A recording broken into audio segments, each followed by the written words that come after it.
Hi everybody, this is Meredith from the Witty Gritty Paper Co. and today we are going to be doing something really fun.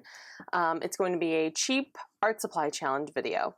So I've seen a lot of my favorite YouTubers do this, and I think it's really fun and it's interesting to see what they can do with the least they can find. So let's get right into it. I'll show you what I'll be working with today. So I stopped by a discount store that's local to me to pick up my cheap art supplies. And here's what I found. So this is a watercolor pad and a paint set. 10 sheets of paper. It says it's specifically made for watercolor, which is, I was a little surprised to actually find it. Because usually if you're looking for cheap paper, you won't find paper that says it's specifically for watercolor, but here it is. So that was exciting to find. This was $4. There are 12 different colors in the paint set, and it also comes with a little brush. But I didn't have too high hopes for the brush, so I actually also grabbed this set while I was there of brushes. These are 12 different sizes, and this was $1.59. So set for brushes. And then I also grabbed, because I really wanted like the whole thing to be cheap art supplies, like no cheating here, I actually also grabbed pencils for my preliminary sketch, and these were 79 cents. I got 8 of them. They're number 2 pencils, some pretty colors. And then last but not least, I picked up a set of 12 colored pencils. And normally I don't work with colored pencils with my watercolors, but the thing is, if you do a watercolor painting that you feel like is too light, like maybe it dried lighter than you really wanted it to be, or you're working with paints that sort of fight you, like I can sort of see these look kind of chalky to me, so I'm a little concerned that I might not be 100% happy with like the depth or the vibrancy of the paints. If you use colored pencils on top of a watercolor painting, you can really improve it. You can like bring out the details, particularly if you have brushes that don't come to a point, because you know I never know with cheap brushes if they're going to stay in a point. So you can bring out details, and you can do more shading and toning, and it can sometimes really improve a painting if your paints aren't very good, even if the colored pencils are cheap. Sorry, I'm getting a little tongue-tied. But that's everything I picked up. And without tax, it was $7.26. So still very cheap, under $10, under $8. And that's, just to put it in perspective, my favorite sort of economy watercolor brush, like just to get one of them, is usually at least $15. So for like half the price of one brush, I have everything that I need to paint. So, and you could have gone even cheaper, like if you bought paper that was just like a pad of paper, and if you got like the 99-cent Crayola paints, that would have been cheaper. It would have been like $5. So you can go even cheaper if you want, but I just felt like having something that says watercolor was probably worth the extra $2. So I guess we will see. So I'm gonna dive right into the painting itself, and I'll speed up the footage so you can see it from beginning to end. And let's see how I do with this. Should be interesting. So what I did to start out with is I opened up all of my packages, and I rinsed out the glue on my brushes, and I sharpened up a pencil.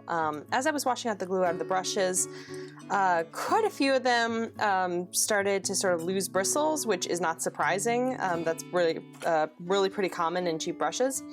So we'll see how they hold up, but I am pleased to report that the pencil sharpened quite nicely, and I was able to do my sketch pretty much how I normally would. And today I'm going to be painting a black-tailed deer. I was out west recently, and I saw a black-tailed deer for the first time. There are a lot of deer where I live, but they aren't the black-tailed variety. So I thought I would try something different, and although you can't actually see its tail, it is indeed a black-tailed deer. And it's got a sort of sunset mountain landscape behind it and a forest. I noticed right away that the watercolor paper had a sort of newspapery quality to it. It has a pretty decent texture, but the newspaper was sort of an unexpected thing, so I guess we'll see how it takes water. I started by filling in the sunset area with some water, and as you can see, my brush is losing some bristles, but I needed a bigger brush to be able to fill it in, so I will just let it dry and pluck them out later, so no big deal. The next thing I decided to work on was the forest behind the deer. I wanted to get a sort of base layer of greens and browns on there, and then I would add detail later. The greens in the set were kind of fakey and vibrant, so I toned them down and made them darker with some brown and black. For the main body of the deer, I decided to switch to the white brush that came with the paints because it was seeming to fray the least, so it was actually the opposite was true. The brush that came with the paints was better than the brushes that I bought to compensate for it, so live and you learn. I used a mix of orange and brown for the beginning body of the deer. I worked relatively slow and dry for this part because I didn't want to lose any texture. Since these paints are kind of one-dimensional, it's more up to my brush strokes to give them depth. So I went kind of slow and dry here. A lot of what makes fur look realistic in paintings is directionality. So if you can get a reference photo of the animal you're trying to paint, then that can be a huge help, because if all the fur is going in the same direction, it's not going to look realistic, particularly if the animal's moving. At this point in the painting, I was feeling like the paints were fighting me more than the paper, which was sort of a surprise because, honestly, cheap paper can be just like a nightmare. There are only a couple cheaper brands of paper that I use, like ever. So I was actually surprised. The paper was taking the water okay. It was warping, but it wasn't unworkable. It wasn't pilling, which is actually, I think, worse than warping. So honestly, I think that the paints were super chalky. They were fighting me more at this stage in the painting.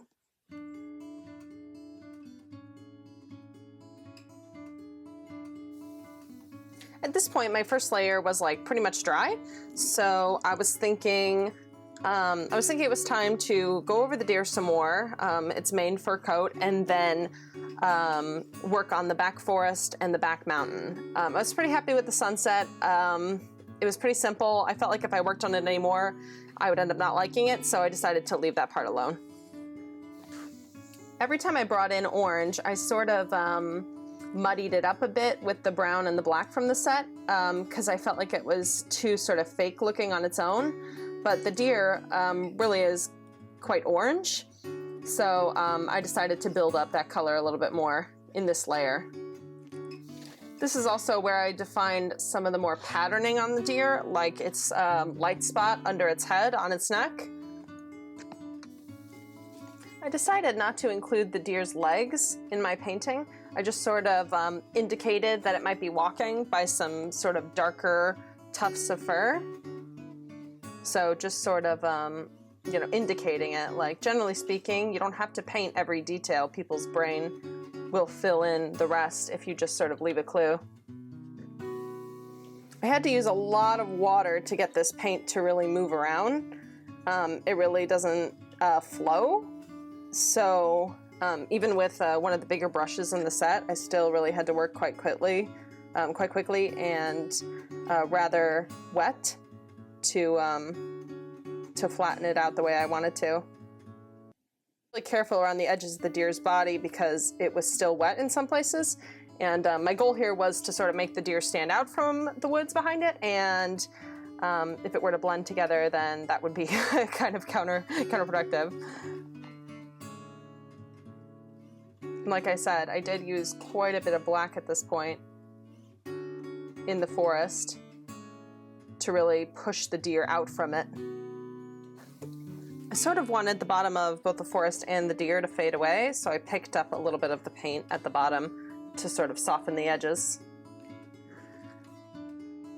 Okay, so I was done with the painting part, and I decided to move on to the colored pencil stage here.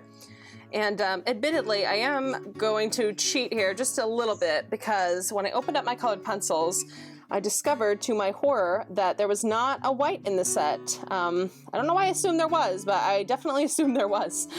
So when I saw that there wasn't one, I decided to grab a white out of my personal colored pencil stash because I really felt like I had lost some of the highlights I wanted. So I am fudging it a little bit. This wasn't in my original set of supplies.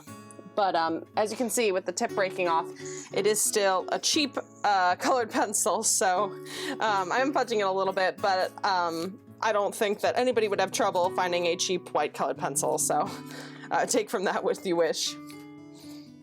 To get it to stop breaking, I used an old trick. I sharpened it in the crayon sharpener section of my pencil sharpener instead of the pencil sharpener, and that made it like a tiny little nubbin, but it made it so that it wasn't long enough to really break anymore. So if you are a stickler for things being like a traditional watercolor, then you couldn't do this colored pencil step, because technically, as soon as I added the colored pencil, it became mixed media. So if that's important to you, then don't do this extra step. Sort of the same thing that happened with the paint happened with the colored pencils. I decided that I really liked the black because it was really helping to sort of bring out the other colors.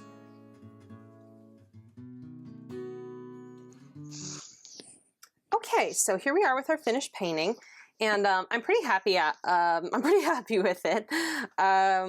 I feel like it was a little clunky to paint. That would be my overall decision, is that the paint was kind of chalky and clunky. The paper was better than I thought, but still not great. And the brushes, the shape that they were, which was not, you know, like normal round brush shape, they were sort of choppy at the ends. And the fact that the bristles kept coming out, it just made me feel like it was kind of clunky and clumsy while I painted it.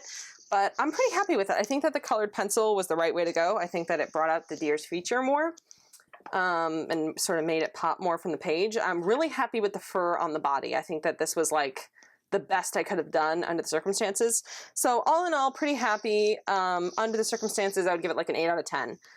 I hope you guys enjoyed this. It was really fun for me to try to work with some stuff that I've never really worked with before. And a moral of the story is you really don't need amazing supplies to be able to paint beautiful things. You know, the supplies do not make the artist makes the supplies. And if you learn to paint with these sort of cheaper supplies that are going to fight you a little bit, when you eventually graduate up to higher quality paints, you're going to be like amazing. You're going to be blown away by how good you are because you sort of like put in your time to learn on something that fought you. So I hope everybody enjoyed it again, and please let me know what you think about cheap art supplies and cheap art supply challenges in the comments. And thank you so much for watching. Please like and subscribe if you want to see more of this kind of thing, and I hope you have a lovely day. Bye!